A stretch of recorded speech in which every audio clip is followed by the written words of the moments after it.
ku danna mana subscribe kamar haka, kana ku danna ƙararrawar sanarwa. Hakan na iya ba ku dama kuma ma ya ba mu dama domin damawa da ku a cikin sababbin shirye-shirye a kowane lokaci da mun dora.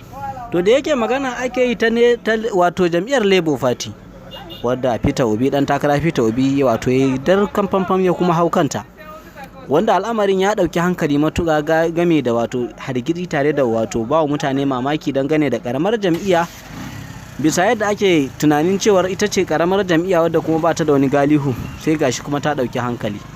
Wannan dalilin yasa za mu sanya muku bidiyo na tona abun asiri bisa abin da yake tafiya, wadda kuma ko kusan ko ina idan ka duba za ka ga wato yadda abin yake tafiya. Sai dai a wani bangare guda hakan ya zama cece kuce da kuma kalubale bisa yadda mutane suka dauki abin da kuma mahanga ta yadda wato siyasar kasar take tafiya a daidai wannan lokacin.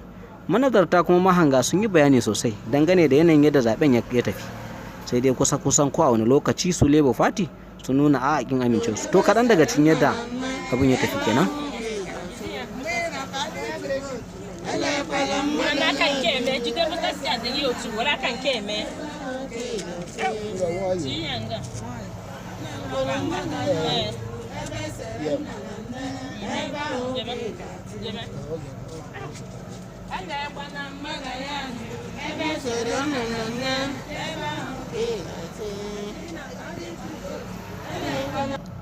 Wannan dai kai ɗaya shine babban al'amarin da zai ɗauki hankalinka, kuma na san dai kun gamsu dangane da yadda kuka kalli ƙuri'u suke ta kaɗa shi babu tare da amfani da vibas.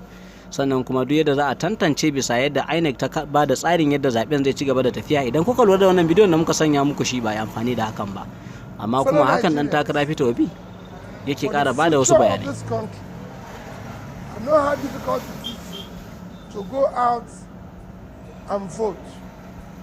But your sacrifice at this crucial time is critical. I plead and urge you to go out and vote. Go out and vote for Atiku.